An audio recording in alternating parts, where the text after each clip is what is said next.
ప్రార్థించిన రీతిగా సర్వశక్తి కలిగిన దేవుడు వాక్యము ద్వారా మనందరితో మాట్లాడి బలపరచునుగాక. ఆమేన్. రోమీయులకు రాసిన పత్రిక 8వ అధ్యాయము 35వ వచనం నేను చదువుతాను. క్రీస్తు ప్రేమ నుండి మనలను ఎడబాపు వాడెవడు? శ్రమ అయినను, బాధ అయినను, హింస అయినను, కరువైనను, వస్త్రహీనత అయినను, ఉపద్రవమైనను, ఖడ్గమైనను మనలను ఎడబాపునా. హల్లెలూయా, హల్లెలూయా. ఈ 35వ వచనంలో మొట్టమొదటి మాట ఏమనుందంటే, క్రీస్తు ప్రేమ నుండి మనలను ఎడబాపు వాడెవడు. ఈ మాట మనం అందరం ఈరోజు బైబిల్లోంచి తీసి మన గుండెల్లో రాసుకోవాలి. చెప్పండి, మన హృదయం అనే పలక మీద ఈ మాటని రాసుకోవాలి. హల్లెలూయా. క్రీస్తుని ప్రేమ నుండి అంట మనల్ని ఎవరు భూమి మీద ఎడబాపేవారు లేరంట. ఉన్నారా అండి? ఈరోజు మన ప్రసంగ అంశం ఏంటంటే విడదీయలేని బంధం. చెప్పండి, విడదీయలేని బంధం ఎవరికి? దేవునికి మనకి ఉన్న బంధం ఎవరు విడదీయలేరు. అంటే ఆ ప్రేమ నుంచి మనల్ని ఎవరు ఎడబాపలేరు. మా ఆయన నాకు అడ్డుగా నిలబడ్డాడండి, నేను ప్రార్థనలో ఎదగలేకపోతున్నానంటది ఒక భార్య. పిల్లలు అంటారు, మా తల్లిదండ్రులు చర్చికి రారండి, మేమే సీక్రెట్గా వెళ్తున్నామండి, అంతగా ప్రార్థన చేసుకునే అవకాశాలు మా ఇంట్లో లేవండి అంటారు. భర్త అంటాడు, నా భార్య నాకు సహకరించట్లేదు ఆత్మీకంగా ఎదగాలంటే. అంటే ఎన్నో సాకులు కుటుంబాల్లో మనం ఏం చేస్తూ ఉంటాం, వెతుక్కుంటూ ఉంటాం. దానియేలు గారికి కూడా ఒక రోజు ఒక సమస్య వచ్చిందంట. నువ్వు కనుక ప్రార్థన చేసావంటే నిన్ను తీసుకెళ్ళి ఎక్కడ వేస్తామన్నారు? సింహాల బోన్లో వేస్తా. అయినా ప్రార్థన ఆగిందా?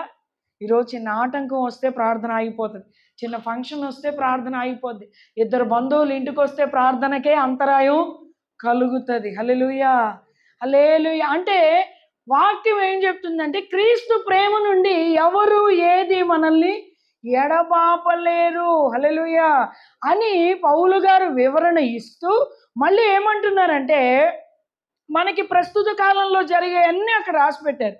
ఏమేమి మనం అడ్డు చెప్తాము? శ్రమలు ఎక్కువైపోయినాయి అండి, ప్రార్థన తక్కువైపోయిందండి. హల్లెలూయా. శ్రమ పెరిగినప్పుడు ప్రార్థన పెరగాల తగ్గాలా? చెప్పాలి, పెరగాలి. కానీ శ్రమ పెరుగుతుంది, ప్రార్థన ఏమవుతుంది?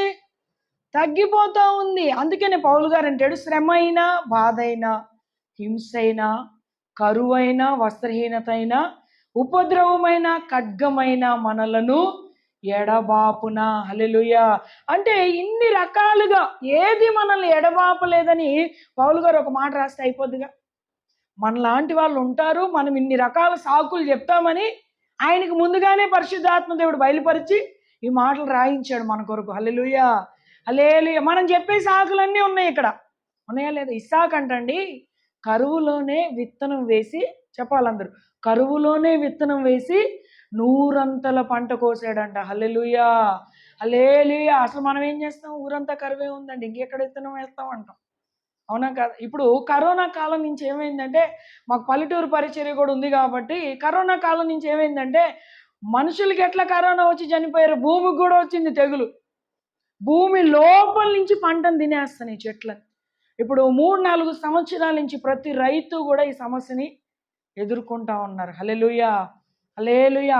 అంటే కరువులో ఇంకా అలాంటి పరిస్థితులు వస్తున్నా, నేను అన్నాను మొన్న మన సంఘంలో కూడా ఒక రైతు ఉంటే అన్న, ఇంత చెట్లు తోటల్ని తినేస్తా ఉన్నా పురుగొచ్చి మీరు వ్యవసాయం మానేస్తున్నారా? పొరపాటున మానరు. ఇంకా 10 ఎకరాలు కౌలుకు తీసుకొని కూడా ఏం చేస్తారు?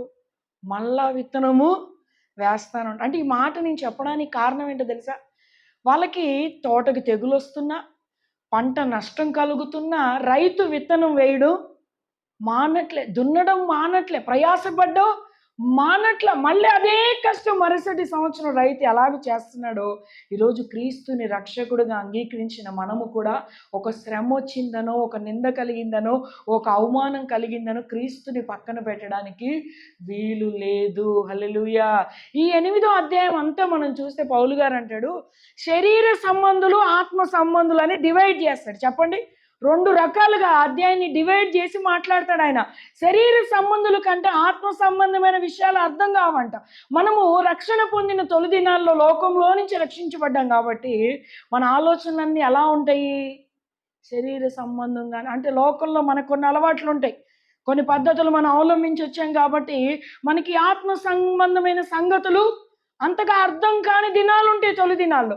కానీ రాను రాను రాను రాను మనం ఎలాగ మార్చబడాలంటే ఆత్మ సంబంధమైన బిడ్డలుగా మార్చబడాలి. హల్లెలూయా, హల్లెలూయా. శరీరం చెప్పినట్టు వినడానికంట మనం శరీరానికి రుణస్థులం కామంట. శరీరం అంటది, అలిసిపోయావులే ఇవాళ 2 గంటలు ఎక్కువ పని చేస్తే తొందరగా పడుకో, నీరసం వస్తుంది, నీకు నిద్ర లేకపోతే పొద్దున్నే మళ్ళీ నువ్వు హుషారుగా పని చేయలేవు అంటది శరీరం. అంటదా లేదా అండి? అంటదా లేదా? ఖచ్చితంగా అంటది. అనగానే మనం ఏం చేస్తాం? అవును కదా. అంటే ఎవరి మాట వింటున్నావు? శరీరం మాట వినేస్తున్నాం. అప్పుడు అదే అదే అంటారు పౌలు గారు, శరీరం చెప్పినట్టు వినడానికి మనం శరీరానికి రుణస్థులము కాము. హల్లెలూయా, హల్లెలూయా. అయితే మనం ఇప్పుడు ఎవరి వైపు చూడాలి? క్రీస్తు వైపు చూడాలి. అంటే ఆ కృపని మనం పౌలు శీలలంట చెరసాల్లో వేసి బంధించిన పాటలు పాడారా లేరా? ప్రార్థన చేశారా లేదా? హల్లెలూయా. చెరలోనైనా స్తుతి పాడుతూ అని ఉంటుంది కదా పాట, పునరుద్ధానుడా నా యేసయ్య అనే పాటలు ఏముంటుంది?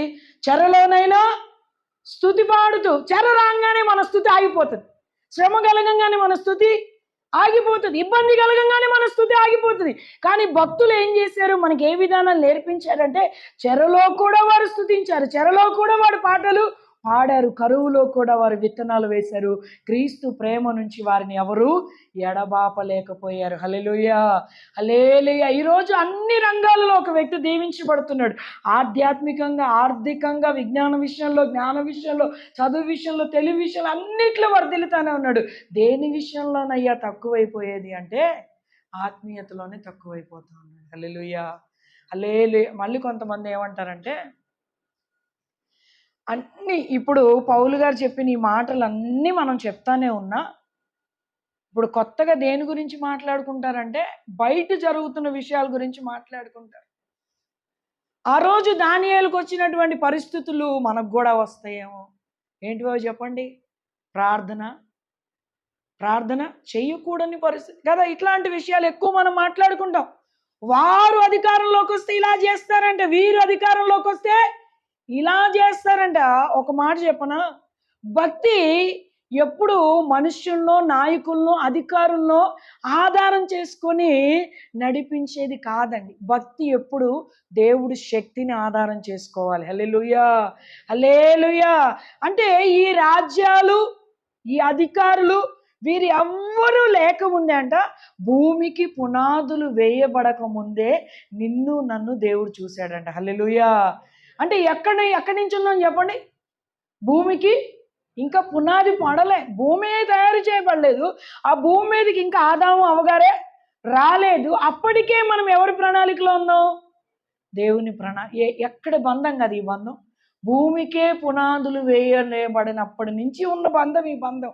ఈ బంధం ఇప్పుడు ఉన్న పరిస్థితులను బట్టి విడిపోతుందా? విడిపోతుందా అండి?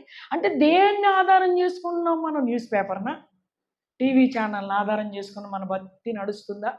దేన్ని ఆధారం చేసుకోవాలి? పరిశుద్ధ గ్రంథాన్ని మనం ఆధారం చేసుకొని భక్తిని ముందుకు తీసుకొని వెళ్ళాలి. హల్లెలూయా, హల్లెలూయా. అంటే కరువైన, శ్రమైన, బాధైన, రాజకీయ నాయకులైన, అధికారులైన అన్ని రాయబడింది ఇక్కడ.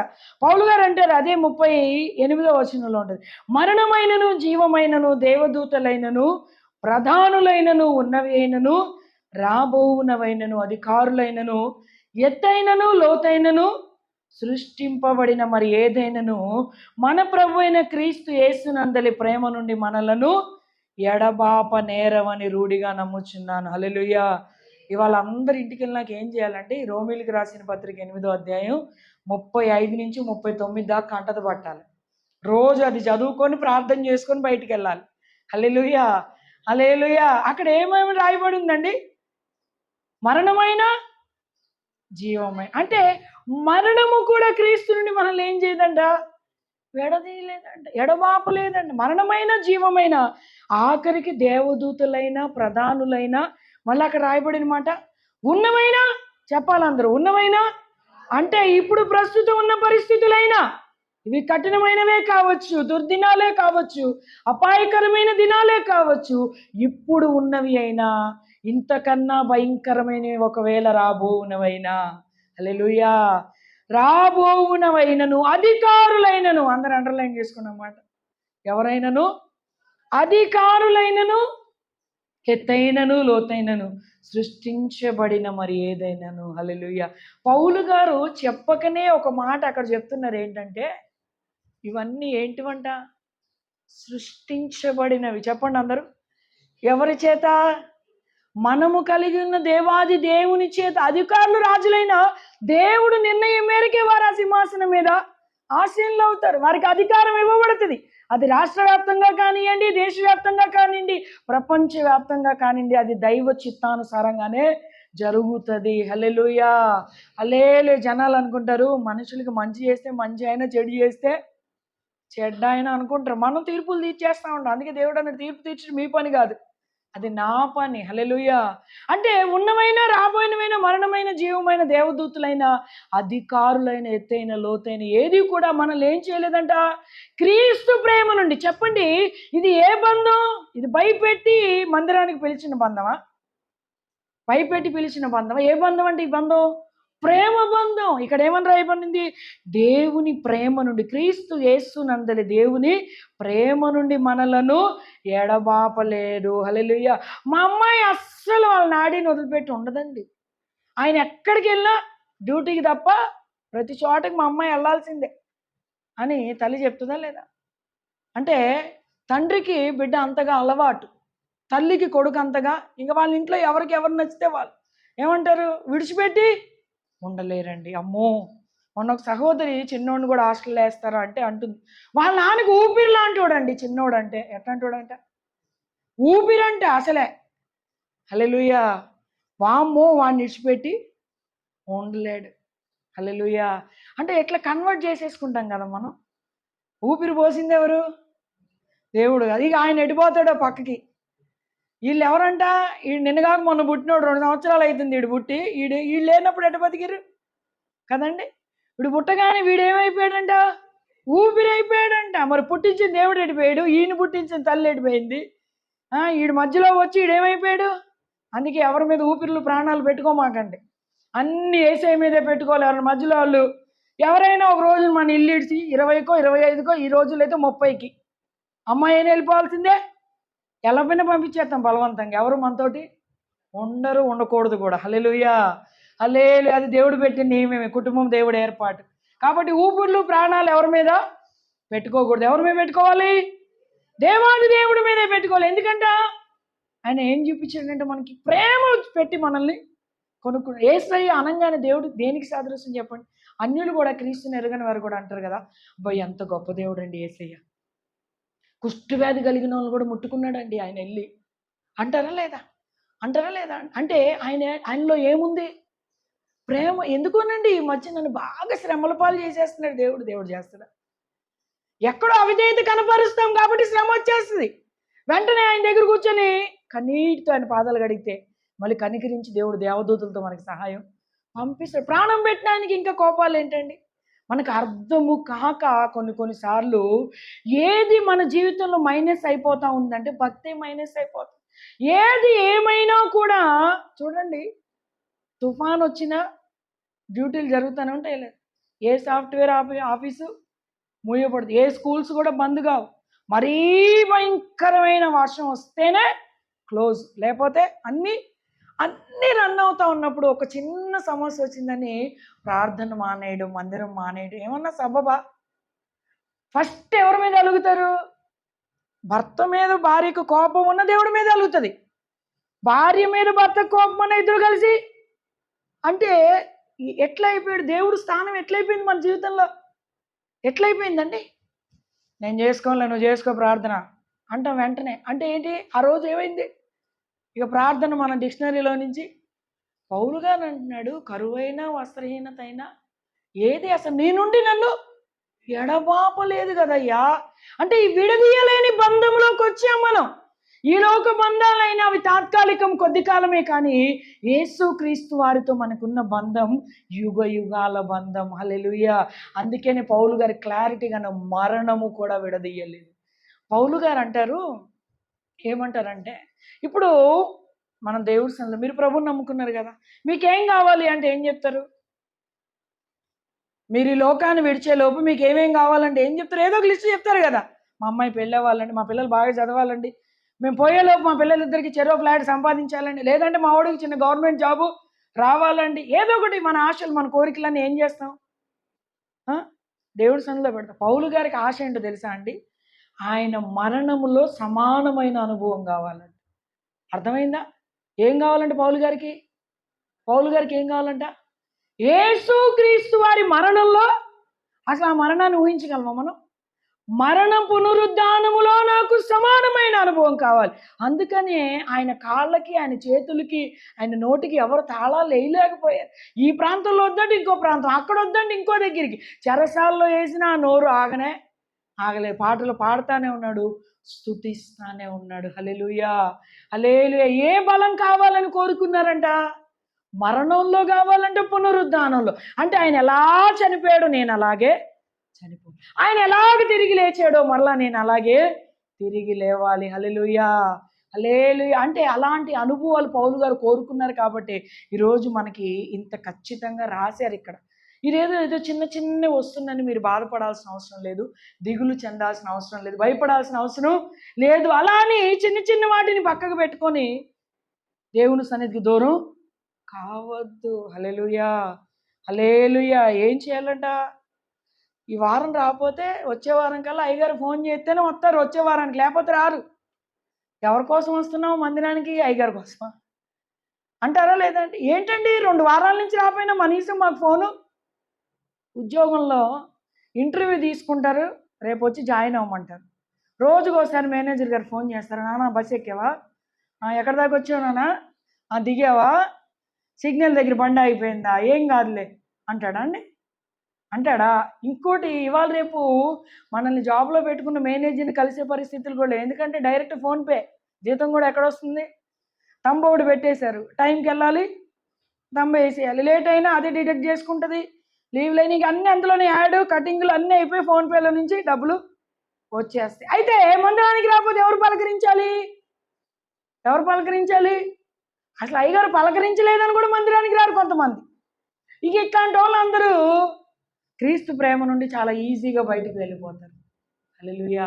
అంటే వారికి ఏం అర్థం కాలేదు, దేవుని ప్రేమ అర్థం కాలేదు. ఇప్పుడు ఎవరి కోసం, ఒక మాట చెప్పమంటారా? తల్లి కోసం పిల్ల, పిల్ల కోసం తల్లి కూడా కాదు భక్తి, ఎవరిది వాళ్ళదే. ఆకలి అయితే ఏం చేస్తాం? అక్కడ అన్నం ఉంది పెట్టుకొని తిను అంటారు పెట్టుకోగలిగిన పిల్లలైతే. అది పెట్టుకోలేని వాళ్ళైతే మనమే పెట్టి ఇస్తాం. అది పెట్టుకునే వయసు ఉంటే ఏమంటాం?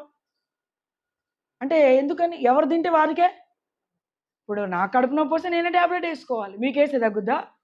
కదండి. భక్తి కూడా ఎవరిది వారే చెయ్యాలి. క్రీస్తు అంట, యేసు క్రీస్తు వారు దొరుకు కాలం అందే మనం వెతకాలంట, రుచి చూచి ఎరగాలంట. మనం ఏం చేయాలి చెప్పండి? ప్రార్థనలో, వాక్యంలో, ఉపదేశంలో, సహవాసంలో సమయం దొరికిన ప్రతిసారి ఇదే పౌలు గారు ఏమంటారంటే, అనేకులు కూడుట సహవాసంగా మానేస్తున్నారంట. కానీ మీరు అలాగ మానదు. ఎందుకో చెప్పండి? సహవాసంగా కూడకపోతే ఏమవుతుందంటే ఆత్మీయతలో బలహీనత వచ్చేస్తుంది. ఒక చిన్న సమస్య రాగానే నువ్వు తట్టుకోలేవు, నీకు ఓపిక ఉండదు, ప్రభు వైపు చూద్దాం. అందుకే దావీదు గారు అంటారు, కొండల తట్టు నా కన్నులు ఎత్తుచున్నాను, నాకు సహాయము దేవుని వల్లనే కలగాలి. ఎక్కడి నుంచి దేవుడు దీవిస్తాడంట? సియోనులో నుంచి సహాయం చేస్తాడంట. పరిశుద్ధ స్థలములో నుంచి మనల్ని ఆదుకునే దేవుడు అండి ఆయన, విడిచిపెట్టే దేవుడు కదా. భూమికి పునాదులు వేయబడక ముందే మనం దేవుని ప్రణాళికలో ఉన్నప్పుడు ఈరోజు చిన్న చిన్నవి అడ్డు పెట్టుకొని ఆ ప్రేమ నుంచి ఎవ్వరు ఎడబాపలేరు, కానీ మనమే ఎడమైపోతున్నాం. ఇవేమి మనల్ని ఎడబాపలేవు, కానీ మనం ఏమవుతున్నాం? దూరంగా వెళ్తున్నాం. దగ్గరికి రావాలా, దూరంగా వెళ్ళాలి? చెప్పాలి. దగ్గరికి రావాలా, ప్రభు ప్రేమకు దూరంగా వెళ్ళాలి? అది ప్రేమ అండి.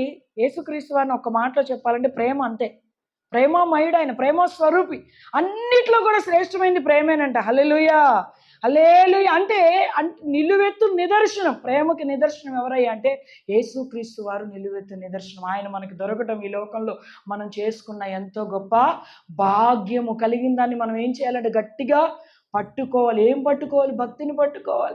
అగ్నిగుండంలో చేస్తాం, ఏడింతలు ఎక్కువైపోయింది. నెబుకద్నెజరు రాజుగారి కోపం పెరిగింది, అగ్నిగుండం యొక్క పవర్ కూడా పెంచేసాడు ఆయన. అయినా తీసుకెళ్ళి అందులో వేసిన నెబుకద్నెజరు చావనైనా చచ్చిపోతాం. మా దేవుడు రక్షింప సమర్థుడు.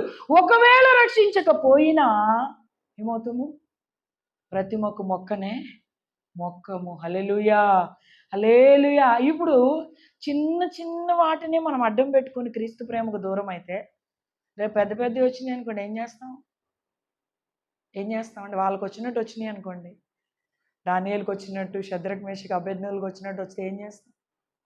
లేదండి మొన్నటి నుంచి మానేసాం మేము చర్చికి వెళ్దాం అంటారా? పక్కింటి వాళ్ళకి ఇచ్చేసామండి బైబిల్ అంటారా అండి? ఏం చేయాలంట? పౌలు గారు అన్నాడు, క్రీస్తు ప్రేమ నుండి ఏది అంటే ఇవన్నీ అధికారులైనా అని ఇవన్నీ సృష్టించబడని. ఒక మాట చెప్పనా, భూమికి పునాదులే వేయబడినప్పుడు అప్పుడు రాజులు ఎక్కడా, రాజ్యాలు ఎక్కడై, పాలనలు ఎక్కడై ఉన్నాయా? లేవు కదా. అవన్నీ కలగక ముందే మనం దేవుడి ప్రణాళికలో ఉన్నాం. ఇప్పుడు ఇవన్నీ లోకానుసారంగా కలుగుతూ ఉన్నాయి, ఎన్నో మార్పులు జరుగుతూ ఉన్నాయి. ఒకరి చేతుల్లో నుంచి ఒకరి చేతుల్లోకి అధికారము మారుతూ ఉంది. ఎవరికి నచ్చిన పాలన వారు చేస్తానే ఉన్నారు. అది కొంతమంది ప్రజలకి నచ్చుతుంది, కొంతమంది ప్రజలకు నచ్చుతుంది. అది అయినా నచ్చినా నచ్చకపోయినా అది దేవుని చిత్తం కాబట్టి ఎవరు ఎన్నికలోకి రావాలో దేవుడు వారిని తీసుకొని వస్తానే ఉంటాడు. అయితే మన భక్తి బయట జరుగుతున్న పరిస్థితులకు ముడిపడి ఉండకూడదు అని చెప్తున్నా నేను. మన భక్తి దేనికి ముడిపడి ఉండకూడదు? బయట సొసైటీలో జరుగుతున్న వాటికి, ఆ పరిస్థితులకి, ఆ అధికారులకి, ఆ నాయకులకి అనుకూలంగా చేసే భక్తి కాదు ఇది. ఒక మాట చెప్పిన, అసలు వాళ్ళు వచ్చాక కాదు మన ప్రభువుని అంగీకరించి, వారు ఎక్కడో అడ్రస్లో లేకముందే మన ప్రభువుని రక్షకుడిగా అంగీకరించి. హల్లెలూయా, హల్లెలూయా. అంటే ఈ ప్రేమ నుంచి ఏది కూడా ఎడబాప లేదని పౌలు గారు చెప్తున్నాడు. దేవుడు మనసులో మాట ఆయన చెప్పు. యేసుక్రీస్తు వారితో పాటు ఇద్దరు దొంగల్ని సిలువ వేశారు కదండి. ఒక ఆయన ఏమంటాడు, నువ్వు క్రీస్తువే కదా, నిన్ను నువ్వు రక్షించుకొని మమ్మల్ని కూడా రక్షించు అనగానే ఇంకొక దొంగ ఏమంటాడు పక్క నుంచి, నువ్వు అట్లా మాట్లాడకు. ఇది మనకి తగింది. చెప్పండి అందరూ, మనకి శిక్ష తగింది కానీ ఈయన ఏ నేరారోపణ చెయ్యలేదు. ఎక్కడ చూశాడు ఆ దొంగ? ఎన్ని సువార్త కూడికల్లో కూర్చున్నాడు, ఎన్నిసార్లు దేవుని ఉపదేశం విన్నాడు కదండి. అంటే ఆ ప్రేమ, ఆయన చేసిన కార్యాలు ఈ దొంగ చూడకపోయినా విని ఉండవచ్చు. కానీ ఆ సిలువలోకి ఎక్కిన తర్వాత ఆయన ఒళ్ళంతా మాంసపు ముద్దగా మారిపోయి ఆ నిలువెల్ల అలా రక్తం కారుతూ ఉన్నప్పుడు, ఆ యొక్క పిక్చర్ చూస్తూ ఉన్నప్పుడు, ఆయన్ని చూస్తూ ఉన్నప్పుడు ఆ దొంగ లోపల ఏం జరిగిందంటే ఒక అద్భుతమైన మారు మనస్సు కలిగింది. హల్లెలూయా. కలిగి ఏమంటాడు, ఇది మనం చేసిన దోషాలకి మనకి శిక్ష కరెక్టే కానీ ఇది ఈయనకి తగింది కాదని ఏమంటాడంటే, నీ రాజ్యంలో వచ్చినప్పుడు నన్ను ఒకసారి, అంటే ఈయనకి ఇంకో రాజ్యం ఉందని తెలిసిందా లేదా దొంగకి? క్రైస్తవులకి తెలియదు తెలుసా అండి? ఈ రోజు వరకు చాలామంది ఎందుకండి ప్రభువుని నమ్ముకున్నారు, ఎందుకు మందిరానికి వెళ్తున్నారు అంటే, పక్కింటి వాళ్ళు చెప్పారండి పరిస్థితులు బాగుపడతాయి, అప్పులు తీరుతాయి, రోగాలు పోతాయి అని. అసలు క్రైస్తవుడు గురేంటి? క్రైస్తవుడు గురేంటి? నిత్య జీవం, పరలోక రాజ్యం. దొంగ ఏమన్నాడు? ఒకడు అనుకుంటున్నాడు, ఒక దొంగ అన్నాడు, నిన్ను నువ్వు రక్షించుకొని నన్ను రక్షించి వీడు దిగితే మళ్ళీ వెళ్ళి దొంగతనాలు చేద్దామని. వీడి ఆలోచన ఏంటి? నిన్ను రక్షించుకొని నన్ను రక్షించండి ఏమర్థం? నువ్వు దిగంగా నన్ను దింపు, నీ దారిలో నువ్వు వెళ్ళి వాక్యాలు చెప్పుకో, నా దారిలో నేను వెళ్ళి దొంగతనాలు చేసుకుంటా. కానీ ఇంకో దొంగ ఏమన్నాడు? నన్ను దింపనులే, అయ్యా మాకు ఇది కరెక్టే, పాపానికి శిక్ష పడింది, కానీ నీ రాజ్యంలో నన్ను. అంటే ఆ వ్యక్తికి ఏమర్థమైంది? ఈరోజు సంఘంలో కూడా రెండు గుంపులు ఇలా ఉన్నాయి. ఒకరేమో అన్ని శరీర సంబంధమైన కార్యాల వైపు చూస్తారు, ఇంకొకరేమో ఆత్మ సంబంధమైన నిత్య జీవం వైపు చూస్తారు. హల్లెలూయా. అయితే మనం దేని వైపు చూడాలి? దేని వైపు చూడాలండి? నిత్య జీవం వైపు చూడాలి. అప్పుడు శ్రమ కలిగిందా నీకేమనిపిదు, బాధ కలిగిందా నీకేమనిపిదు, హింస కలిగిందా నీకేమనిపిదు. క్రీస్తు ప్రేమ నుంచి నన్ను ఏది ఎడబాపు లేదు, విడదీయలేని బంధంతో నా దేవుడు తన స్వరక్తం ఇచ్చి నన్ను కొనుక్కున్నాడు, ముడివేసుకున్నాడు ఆ బంధంతో. కాబట్టి ఎవరు నన్ను ఈ బంధం నుంచి విడదీయలేరు. హల్లెలూయా, హల్లెలూయా. అందుకే మనం ఏం చెప్పాలి? ఎవరన్నా అడిగితే ఏం చెప్పాలి? నా కొరకు నా దేవుడు ఒక రాజ్యాన్ని సిద్ధపరుస్తా. నువ్వు చూసి వచ్చావా అంటారు. ఏమంటారండి? నువ్వు చూసి వచ్చావా, నీకుందా? కొంతమంది ఎటకారంగా కదండి, వ్యంగ్యంగా. వృద్ధాప్యంలో ఎవరన్నా ప్రభుని అంగీకరించారనుకోండి, ఏమంటారంటే, ఇప్పుడు ఎందుకే నీకు దేవుడు, తిని తాగి ఎంజాయ్ చేసి ఇంక చచ్చిపోయేదానికి, ఇప్పుడు ప్రభువుని అంగీకరిస్తే ఏం చేయాలి చెప్పండి? ఖచ్చితంగా ఉండాలి, అటు ఇటు పోకూడదు, అక్కడిక్కడ తినకూడదు, తాగొద్దు, చేయొద్దు కదా. పల్లెటూరులో అంటారు ఈ మాటలని. ఇంకెందుకు పోయే కాలానికి ఇప్పుడు దేవుడిని నమ్ముకోవడం, అసలు అప్పుడే నమ్ముకోవాలి, ఆత్మ కటికి సిగట్లోకి పోకుండా. హల్లెలూయా అంటారా లేదా అండి? అంటే ఆ మాట ఎందుకు అంటారు? ఇక ఉన్న జీవితం అంతా కూడా ఎక్కడ కలిపేయాలి? లోకంలోనే గడిపోయాలి. అంటే ఏమర్థం కావట్లేదు వీళ్ళకి. ఏం అర్థం కావట్లేదు చెప్పండి. నిత్య జీవాన్ని గురించిన ఆలోచన. అందుకే పౌలు గారు ఈ అధ్యాయంలో ఏమన్నంటే శరీర సంబంధమైన ఆలోచనలు మనకి ఏమి ఉండకూడదంట, ఉండకూడదంట. ఆ రోజు అగ్ని గుండాలే వారి ముందు నిలబడలా, సింహాల బోన్లే వారి ముందు నిలబడలా, చెరసాలలే వారి ముందు నిలబడలేదు, కరువే వారి ముందు నిలబడలేదు. యాకోబు కూడా 11 మంది కుమారులు, యోసేపు ఐగుప్తుకి వెళ్ళి ప్రధాన అయిపోతాడు కదా, 11 మంది కుమారులు ఇంత ఉంటారు, వారి భార్యలు పిల్లలు మొత్తం కలిపి 70 మంది అండి వారు ఐగుప్తుకి వచ్చింది బ్యాచ్ మొత్తం. అయితే యాకోబు అందరూ ఉన్నారు, కానీ ఆ కనానులో ఏమొచ్చిందంట చెప్పండి, కరువు వచ్చిందండి. కనానులో ఏమొచ్చిందండి, కరువు వచ్చిందంట. హల్లెలూయా, హల్లెలూయా. కరువు వచ్చింది. ఇప్పుడు కరువు కూడా ఇందులో రాయబడి ఉందా లేదా? ఆ కరువు వచ్చినప్పుడు యాకోబు గలిబిలైపోయాడు. పిల్లల్ని పిలిచి అంటాడు, ఒకరి మొక్కలో కూడా చూసుకుంటారేంట్రా, ఐగుప్తులో ఆహారం ఉందంట. హల్లెలూయా. అంటే ప్రభువుని కలిగిన వాడి ఆలోచన ఎలా ఉంటుంది? మనమైతే ఏం చేస్తామంటే ఇంక అక్కడే కూర్చొని అమ్మో 70 మందిని ప్రభువా ఎట్లా పోషించాలయ్యా, 70 మంది 3 పూటలు తినాలంటే సరే మినిమం కరువు వచ్చింది కాబట్టి ఒక పూట బంద్ చేసినా 2 పూటలు తినాలన్నా ఎంత కావాలి? రోజుకు ఒక రైస్ బ్యాగ్ ఎగిరిపోద్దేమో కదండి. ఒక 25 కేజీల బ్యాగు అమాంతంగా అయిపోతే మరి ఎంత పడుతుంది? అప్పట్లో తిండి వేరే, వారి బలం వేరే, వారి పర్సనాలిటీలు వేరే, అంతా వేరే. ఇప్పుడు మన క్యాలిక్యులేషన్ కాదు అప్పుడు. హల్లెలూయా. మరి 70 మంది ఆ కరువులో అప్పటికీ పోషించబడతానే ఉన్నారు. ఐగుప్తుకు వచ్చి 2 సార్లు వారు ఆ ధాన్యాన్ని కూడా తీసుకొని వెళ్తారు. అయినా కూడా ఆ కరువు యాకోబుని దేవుడికి దూరం చేసిందా? దూరం చేసిందా అండి? చేసిందా? ఈరోజు మనల్ని మనం ప్రశ్నించుకోవాల్సిన విషయం ఏంటంటే ప్రభుకి దేనిని బట్టి దూరం అవుతున్నాం? ఇప్పుడు పౌలు గారు చెప్పిన ఇవి ఏమన్నా ఒకవేళ అడ్డుగా నిలబడితే మనల్ని మనమే ఏం చేసుకుంటే ఆత్మ పరిశీలన చేసుకో. ఒకవేళ వస్త్రహీనత, లేకపోతే కరువ, లేకపోతే ఇంకోటి ఏదన్నా బంధువుల స్నేహితుల, లేకపోతే ఇంకేమంటారు మనకున్న లగ్జరీ లైఫ్లా, ఇంకోటి ఏదన్నా మన తెలివ, మన జ్ఞానం, ఏది అడ్డుగా నిలబెట్టి అంటే క్రీస్తుకు దూరం చేసేది ఏదైనా అది ఏం చేయాలి? వెంటనే తీసి పక్కన పెట్టాలి. అంటే చిన్న చిన్నవి వచ్చినా కూడా అక్కడ రాయబడిన మాట ఏంటంటే దేవుని ప్రేమ నుండి మనలను ఎడబాపనేరవు. క్రైస్తవులంగా రక్షించబడిన తొలి దినాల్లో దేవుడన్నా మందిరం అన్నా ఎంత పిచ్చి ఉంటుందో. సమయానికి వెళ్ళాలి, అందరికన్నా ముందు వెళ్ళాలి, అన్నీ నేనే చేయాలి, పాటల్లో నేనుండాలి, వాయిద్యాల్లో నేనుండాలి, పరిచయలో నేనుండాలి. ఎక్కడ లేని ఆనందం, సంతోషం నిజంగా ఉందా లేదా? మీకుందో లేదా? మాకుంది. మాకు అప్పటికే ఉంది, ఇప్పటికే ఉంది. హల్లెలూయా. అంటే తొలి దినాల్లో ఎక్కడ లేని సంతోషం. ఎందుకంటే లోకంలో అప్పుడు దాకా ఎక్కడో మనం ఇంత సంతోషాన్ని, ఆనందాన్ని చూడలేదు. మందిరానికి వచ్చిన తర్వాత ఎక్కడ లేని సంతోషం. కానీ రాను ఏమవుతుంది ఆ సంతోషం? అపవాది దొంగలించేస్తా ఉన్నాడు. ఏదో ఒక చిన్న సమస్య నీ జీవితంలో వస్తే ఇక దాన్నే ముందు పెడతాడు, భూతార్థంలో చూపిస్తూ ఉంటాడు రోజుకు 100 సార్లు. ఇక నువ్వు కూర్చున్నాదే, నిలబడ్డాదే, నడుస్తున్నాదే, ఉద్యోగానికి వెళ్ళినాదే, బండి మీద ఇంటికి వస్తున్నాదే, బస్సు ఎక్కినాదే, ట్రైన్ ఎక్కినాదే, ఎక్కడ కూర్చున్నా ఇక దీనివల్ల ఏమవుతుంది చెప్పండి? మరి యాకోబుని ఎందుకు ఆ సమస్య దేవుడికి దూరం చేయలేకపోయింది? హల్లెలూయా, హల్లెలూయా. ఇస్సాకుకి ఆ కరువు ఎందుకు బాధని కలిగించలేకపోయింది? హల్లెలూయా. మరి అట్లా అనుకుంటే యేసుక్రీస్తు వారు బెత్లెహేములో ఇల్లు కట్టుకున్నారా? 12 మంది శిష్యులకి ఇల్లులు కట్టించాడండి. అసలు ఆయన ఎక్కడ ఉన్నాడో, ఎక్కడ తిన్నాడో, ఎక్కడ తిరిగాడో కూడా ఏమి మనం ఇంకా చాలా ధన్యులు. మనందరికి ఇల్లుంది, పిల్లలు ఉన్నారు, కుటుంబాలతో ఉన్నాం, అన్ని రకాలుగా ఒక ఉన్నతమైన కృపలోనే మనం అందరం జీవిస్తూ ఉన్నాం. ఏలియా గారు అడ్రస్ ఏంటంటే కర్మేలు పర్వతమే. చెప్పండి, పర్వతం ఎలా ఉంటుంది? ఎండలో మీరు కాసేపు బయటికి వెళ్ళరండి, పర్వతం అంటే ఎలా ఉంటుంది? చల్లగా ఉంటుందా? ఎలా ఉంటుంది? ఆ పర్వతం ఎక్కే ప్రార్థన చేస్తూ ఉండేవాడంట ఆయన. హల్లెలూయా. ఏలియా గారు ఎలా ఉన్నాడు, ఏ వస్త్రధారణ వేసుకున్నాడని ఓబద్యాన్ని అడుగుతాడు. ఆహాబు రాజు అడిగితే తోలుదట్టి కట్టుకున్నాడు. గొంగలి ఏం వస్త్రధారణ అంటే ఏలియా గారిని గుర్తుపట్టాలంటే అంటే అలాగా. అంటే వాళ్ళకి లేఖన ఆయన నోటి మాటతో శాసిస్తే వర్షం 3.5 సంవత్సరాలు ఆగింది. బ్రహ్మా నాకు ఇది కావాలి, మంచి ఏమంటారు దాన్ని, ఇప్పుడు బైక్లు వస్తున్నాయి కదా, 2 లక్షలు 3 లక్షలు అంటే బైకులే. నాకు ఇలాంటిది కావాలి, నాకు అలాంటిది కావాలంటే దేవుడే పైనుంచి ఒకటి వేసేవాడు ఏలియా గారికి ఆ రోజు. కానీ వాళ్ళు అలాంటివి ఏమి అడగలే. ఇప్పుడు మన గొంతెమ్మ కోరికలు ఎక్కువైపోయి దేవుడి ఉన్నతమైన కృప మనకి ఎలా కనపడుతుంది? తక్కువగా కనపడుతుంది.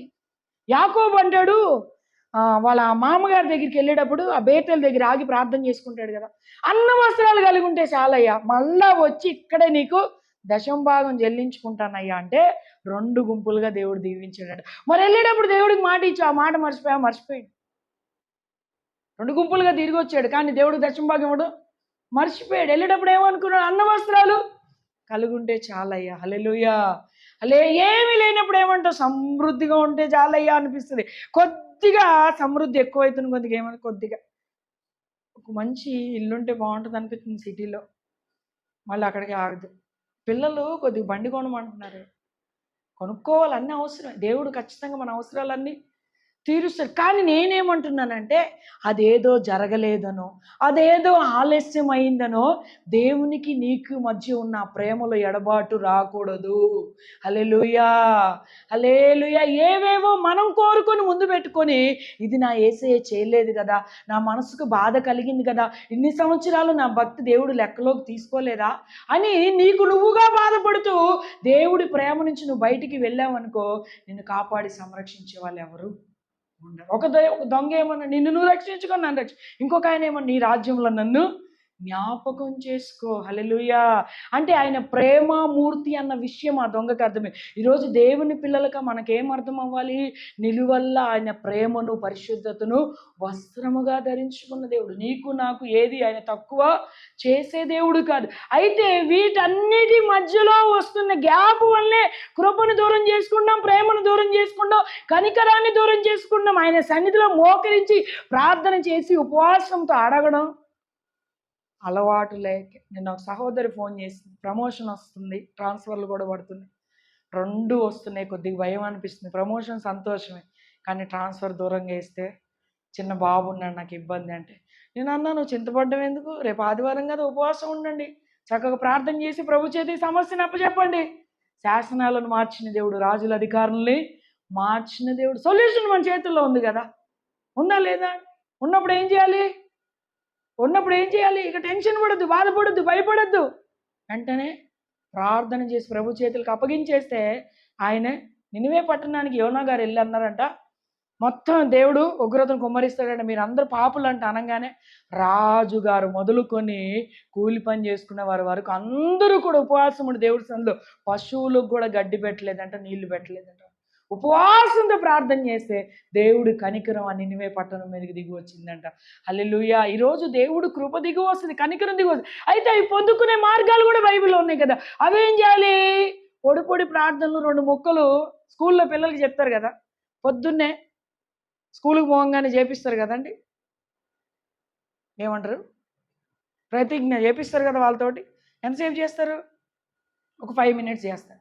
మన ప్రార్థన కూడా అటు చేస్తే, ఇక రక్షించబడినప్పుడు అదే ప్రార్థన, 10 సంవత్సరాలు విశ్వాసంలోకి వచ్చిన అదే ప్రార్థన, 20 సంవత్సరాలు పోయిన 5 పొద్దున ఒక 5, మధ్యాహ్నం ఒక 5, సాయంత్రం ఒక 5, శాలరీ మటుకు ఒక 50 రావాలి, ప్రార్థన మటుకు 5 నిమిషాల్లో ఉండాలి. ఎట్లా జరుగుతుందండి? క్యాలిక్యులేషన్ రాంగ్ కదా.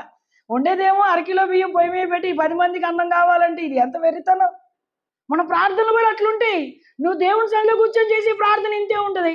అదేమంటే ఈ సమయంలో ఏం చేయాలి? ప్రభు హిజ్కియా గోడతోటి తిరగంగానే 15 సంవత్సరాల ఆయుష్, తెలివితేటలకి ఏం తక్కువ లేదు మనకి.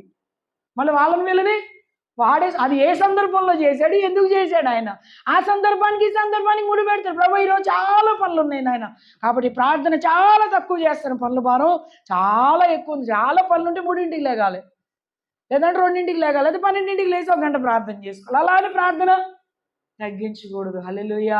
పౌలు గారు చెప్పడం కాదండి, ఇదే సాక్ష్యం మనం కూడా చెప్పాలి. ఏది నన్ను క్రీస్తు ప్రేమ నుండి వేరు చేయాలి. ఇంక వెళ్ళొద్దంటావా? ఇంక మందిరానికి వద్దంటావా? అత్తయ్య ఇంక వెళ్ళొద్దంటారా? మామయ్య గారు ఇంక వద్దంటారా? అంటే ఇంక వాళ్ళు వద్దంటే అయిపోతావు, వాళ్ళు వెళ్ళమంటే వెళ్తావా? అంటే నీకంటూ దేవునితో ఒక అనుబంధం లేదా? ఉందా లేదా అండి? మేము ఆ పల్లెటూరు సేవకి వెళ్ళినప్పుడు అందరూ అన్నారు, పుస్తకాల్లో చదివి సేవకి వెళ్తున్నారా? 15 సంవత్సరాలు అయింది మేము ఆ పల్లెటూరుకి సేవకి వెళ్ళినప్పుడు. అందరూ ఏమన్నారంటే పుస్తకాల్లో చదివారు. ఈ రోజుల్లో ఎవరు వెళ్తున్నారు? హైదరాబాద్లో జాబులు రిజైన్ చేసి ఉన్నతమైన జీవితాన్ని ఇక్కడ విడిచిపెట్టి చిన్న బాబుని తీసుకొని ఆ ఊరు వెళ్తున్నారు. అక్కడ ఎలా బ్రతుకుదాం అనుకుంటున్నారు? అక్కడ ఎవరు లేరు. ఇంకొకటి, క్రైస్తవులు లేరు అసలు అక్కడ, క్రీస్తుని ఎరిగిన వారు లేరు. మీరు అక్కడ ఎలా బ్రతుకుతారు? ఎట్లుంటారు? ఎట్లా సేవ చేస్తారు? 1కి 10 సార్లు ఆలోచించండి అన్నారు మమ్మల్ని. హల్లెలూయా. కానీ ఎవరు మాటలు కూడా మమ్మల్ని ఆపలేదు.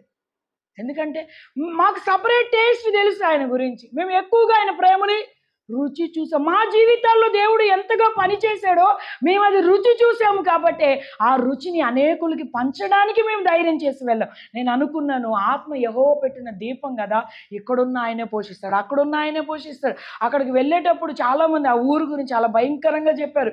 చాలా భయంకరమైన ప్రాంతం అది, ఆ ప్రాంతంలో మీరు ఉండలేరు, మీరు బ్రతకలేరు అన్నారు. అలాంటి అవాంతరమైన పరిస్థితులు వచ్చిన ప్రతి పరిస్థితుల నుంచి దేవుడు పైకి లేవనెత్తాడు. అదే ప్రాంతాల్లో 3 మందిరాలు కట్టడానికి దేవుడు కృపనిచ్చాడు. హల్లెలూయా. భక్తి ఎప్పుడు మన శక్తిని ఆధారం చేసుకొని కాదండి. ఎవరో చెప్పారని వస్తే కొద్ది కాలమే, ఎవరో అన్నారని వస్తే కొద్ది కాలమే, మనుషులను ఆశ్రయించి వస్తే కొద్ది కాలమే, అధికారులను ఆశ్రయించి వస్తే కొద్ది కాలమే, పరిస్థితుల్ని ప్రభుత్వాన్ని ఆధారం చేసుకొని వస్తే కొద్ది కాలమే. క్రీస్తుని ఆధారం చేసుకొని భక్తిని కొనసాగించు. ఆ ప్రేమలో ఉన్న లోతు ఎత్తులేంటో వెడల్పేంటో నువ్వు తెలుసుకొని రుచి చూసిన కొలది ప్రభుకి నువ్వు సమీపంగా వెళ్ళు. అప్పుడు పౌలు గారు చెప్పిన సాక్ష్యం మనం కూడా చెప్పగలుగుతాం. హల్లెలూయా. మేము సేవకి వెళ్ళేటప్పుడు దేవుడు అన్నాడు, ఆకాశ పక్షులు చూడు విత్తవు. ఎప్పుడైనా ఒక పక్షి ఇలాగా దిగాలుగా కాకైనా ఇట తల ఇట వాలేసి ఏ చెట్టు కొమ్మ మీద చూసిరా, వర్షంలో కూడా దులుపుకొని ఎగురుతూనే ఉంటాయి. ఇట్ట దిగాలుగా ఒక కాకి కన్నీరు ఇంకొక కాకి తుడుస్తున్నట్టు కానీ, ఒక పావురం కన్నీరు ఇంకొక పావురం కాలుతోటి ఇలా ఏడవకలే, సాయంత్రం కల్లా మనకు అన్నం దొరుకుద్దిలే, ఉద్యోగం దొరుకుద్దిలే అని ఆదరించుకోవడం చూసిరా మీరు ఎక్కడన్నా? ఎందుకండి బైబిల్లో ఏమనుంది? వాటి కొట్లు లేవంట, గిడ్డంగులు లేవు, వాటికి స్టోరేజ్ హౌసెస్, అధికారులు లేరు. పొద్దున్నే 3ంటికి బయటికి పోతాయి, వెళ్తురు లేదా మళ్ళీ వస్తాయి, మళ్ళీ వస్తాయి. మనం కూడా కట్టలేం తెలుసా అండి. 10 మంది మేస్త్రులను పెట్టి కూడా అంత అందంగా ఇల్లు కట్టలేము, అయ్యా చక్కగా కట్టుకుంటే. పీకలేడా అది ఆ పట్టుకున్న ఆ గూడును చూస్తే ఎంత అందంగా అనిపిస్తాయో. మళ్ళీ ఎక్కడ కడతాయి తెలుసా? ఇట్లా చెరువులో ఒడ్డుకి ఇక నీళ్లు తాగుతాయేమో అన్నంతగా, అంటే ఏ శత్రువు రాకుండా అక్కడికి, వీడు ఎటువైనా వచ్చేస్తాయి కదా. అంత డౌన్లోకి ఎక్కువ చూడండి, చెరువులు కాలువలు ఉన్న దగ్గర ఏదన్నా కొమ్మ ఉందంటే ఇక అక్కడే కట్టేసి ఒక 10. ఎంత చక్కగా కడతాయి, కరెక్ట్గా అది బట్టే అంత, దాని పిల్లలు గుడ్లు బట్టే అంతే కడతాయి. ఇంతే హోల్ చేసుకుంటే లోపల పోతాయి బయటకు వస్తాయి. హల్లెలూయా. ఆకాశ పక్షులు చూడు విత్తవు కొయ్యవు, కొట్లలో కూర్చుకో, నేను వాటిని పోషిస్తున్న దేవుడు. ఈరోజు మనందరితో దేవుడు అదే మాట్లాడుతుంది. నేను వాటినే ఎన్ని ఉన్నాయండి? హైదరాబాద్లో 1,00,000 ఉంటాయా పక్షులు? మనం గెస్ చేయగలుగుతామా ఎన్ని లక్షలు ఉంటాయో? హల్లెలూయా. అవునా కాదు? అవంట వాతావరణాల్లో మార్పులు వస్తున్నప్పుడు, కాలాలు మారుతున్నప్పుడు ప్రాంతాలు మారిపోతాయి. అవి ప్రభు నేను ఎక్కడే ఉండ, నాకు అన్నం పెట్టు అనవయ్యి, మళ్ళీ వేరే దగ్గర పోతాయి. మళ్ళీ ఈ కాలం మారే వరకు అటుపోయి మంచిగా సంరక్షించబడి మళ్ళీ ప్రాంతానికి. అంటే అవి ఎందుకు దిగులు చెందవు? దేవుడు అంటున్నారు, వాటిని నేను పోషిస్తున్నా కదా, మీరు వాటికంటే శ్రేష్ఠులు కదా. ఇప్పుడు మన బాధ అంతా ఈ పోషణే ఆస్తే. చెప్పండి, పోషణ ఆస్తే ఇదేనా టెన్షన్? ప్రతి మనిషికి టెన్షన్ ఏంటి? రేపటి గురించి అసలు చింత వద్దంట, అతిశయం కూడా వద్దంట. ఏముండదు చెప్పండి? అందుకే వాటికి చింత లేదు. పక్షులను చూస్తే, కొన్ని ఏరియాలో కొన్ని పక్షులను చూస్తే మనకున్న బాధలు మర్చిపోతాం. అవి అంత అందంగా కనపడతా ఉంటాయి. అంటే వాటికన్నా శ్రేష్ఠులు మనం. అంటే మనం ఎలా ఉండాలి? ఏంటో కళ్ళు లోపల పోతున్నాయి, ఏంటి నా బాధలు నీకేం తెలుసులే అంటారు. అంటే ఏం బాధలు? నువ్వు క్రీస్తుని కలిగినాక ఇక నీకు బాధలేంది? నీకు ప్రార్థన చేయడం చేత కావట్లే, మోకరించడం చేత కావట్లే, దేవుడి దగ్గర పోరాడి గెలవడం చేత కావట్లే, ఉపవాసంతో కడుపు మార్చుకొని ప్రభు దగ్గర గోజాడడం నీకు చేత కావట్లేదు. అందుకే నీ కళ్ళు ఏమవుతున్నాయి? బీపీ డౌన్ అవుతుంది, ఈ లోపు హాస్పిటల్కి వెళ్తే ఒక 10,000 బిల్లు అవుతుంది. ఇంకా లోపలికి పోతే అవసరమైతే తిరుగుతాయి. ఎందుకంటే 10,000 పోయినాయి. ఇక కష్టంలో ఇంకో కష్టం. హల్లెలూయా. హల్లెలూయా. దేవుడు తన సన్నిధి కాంతిని మన మీద ఉదయింప చేస్తాడు అంటాడు. తేజో మహిమ చేత మనల్ని నింపుతానంటున్నాడు ఆయన. మనమేమో ఇంకా మట్టి మనుషుల్లాగా మట్టిని ఎతుకుతూ ఉంటాం. నీకు అది కావాలి, ఇది కావాలి, అన్నీ ఇస్తాడు. నీకు ఏది అవసరమో, ఎప్పుడు అవసరమో అన్నీ ఆయన నీకు సమకూరుస్తూనే ఉంటాడు. అయితే ప్రేమలో గ్యాప్ రాకుండా చూసు. ప్రార్థన తగ్గిందా? పెంచు. ఉపవాసం తగ్గిందా? పెంచు. సహవాసం తగ్గిందా? ఏం చేయాలి? పెంచాలి. హల్లెలూయా. ఇప్పుడు బాధ కలిగింది అనుకో, ఆ పక్షులను చూడండి బయటికి పోయి, మళ్ళీ ఏం కలుగుతుంది? సంతోషం కలుగుతుంది. హల్లెలూయా. హల్లెలూయా. పౌలు గారు ఇవన్నీ అనుభవించి ఏం చెప్తున్నారంటే, దేవుని ప్రేమ నుండి మనల్ని ఏది కూడా ఎడబాపలేదు. అంటే ఏ బంధం ఈ బంధం చెప్పండి? ఏ బంధం ఇది? విడదీసే బంధమా, విడదీయలేని బంధమా? విడదీయలేని బంధం. ఒక్క మాట చూసుకొని ముగించుకుందాం. హెబ్రీయులకు రాసిన పత్రిక 3వ అధ్యాయం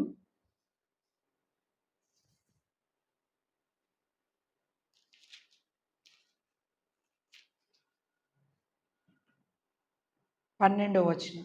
సహోదరులారా, జీవము కలిగిన దేవుణ్ణి విడిచిపోవునట్టి విశ్వాసము లేని దుష్ట హృదయం మీలో ఎవని అందైనను ఒకవేళ ఉండునేమో అని జాగ్రత్తగా చూసుకొనుడి. హల్లెలూయా. ఇది కూడా పౌలు గారే రాస్తూ, అక్కడ అవన్నీ కూడా విడదీయలేవన్నారు కదా, ఎడబాపలేవన్నారు కదా. అయితే ఒక్కటి ఉందంట. ఏంటిదది? మన హృదయం పాడైపోకుండా చూసుకోవాలి. అంటే చీటికి మాటికి ప్రభు మీద అలగడాలు, ప్రభు మీద సందేహాలు పడ్డాలు, అల్ప విశ్వాసంతో ప్రభు వైపు చూడ్డాలు కదండి. ఇలాంటివి ఏవి కూడా మన హృదయంలోకి రాకుండా, ఈ హృదయంలోకి వస్తే ఆ హృదయం ఏం చేస్తుందంట? ఎవరిని విడిచిపోయేటట్టు చేస్తుందంట చెప్పండి. ఇక్కడ ఎవరైనా అధికారులు వచ్చి విడదీస్తున్నారా? ప్రభుత్వాలు వచ్చి విడదీస్తున్నాయా? నాయకులు వచ్చి విడదీస్తున్నారా? కరువు వచ్చి విడదీస్తుందా? ఏమొచ్చి విడదీస్తుంది ఇక్కడ దేవుడి నుంచి? నీ లోపల వచ్చిన ఆ హృదయం. ఎలాంటి హృదయం అంటే అది దుష్ట హృదయం అంట. ఎలాంటి హృదయం? దుష్ట హృదయం వచ్చేస్తుందంట, విడిచిపోయేటట్టుగా చేసేస్తుందంట. అది మనం గమనించుకోవాలి. కొద్దిగా మనం దూరం అవుతున్నాము అనగానే, అమ్మా ఇదేదో నా లోపల ప్రవేశించింది, నన్ను దేవుడికి దూరం చేస్తుంది, సహవాసానికి దూరం చేస్తుంది. ఇది తాత్కాలికమే నేను అనుకుంటున్నాను, కానీ రాబోయే రోజులు ఇది పూర్తిగా నేను దేవుడి నుంచి దూరం అయిపోతానని వెంటనే నువ్వేమవ్వాలి? కొద్దిగా చలిచరంగా ఉండగానే ఏం చేస్తారండి?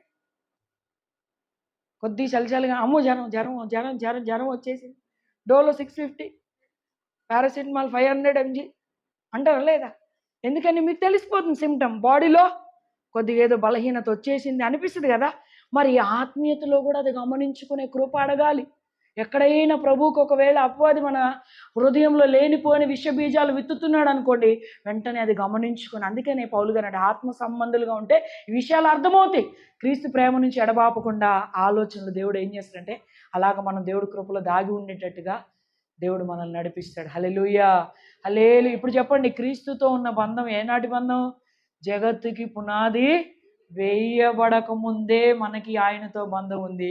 ఈ బంధాన్ని ఆఖరిగా చిట్ట చివరిగా మరణం కూడా వేరు చేయలేదంట, ఎడబాపలేదంట. కాబట్టి లోకంలో ఎన్నన్నా జరగనియండి, మనకి లోకంతో పని లేదు. హల్లెలూయా. తామర పుష్పం బురదలోనే ఉంటుందంట, కానీ బురద అంటించుకోదంట. అలాగే లోకంలోనే ఉన్న లోక సంబంధమైనవి మనకు అనవసరం. పరిశుద్ధ లేఖనాలు, పరిశుద్ధ భక్తులు ఏం చెప్తున్నారో అలాగ మన భక్తి విధానాలు సరిచేసుకుంటూ ఈ విడదీయలేని బంధం దేవుడు ప్రేమతో మనకు అనుగ్రహించిన దాన్ని అంతం వరకు ఈ లోకంలో కాపాడుకోవాలి. అలాగే నిత్య జీవాన్ని కూడా పొందుకునే కృప పరిశుద్ధ ఆత్మదేవుడు మనకు అందరికీ అనుగ్రహించి నడిపించునుగాక. ఆమేన్.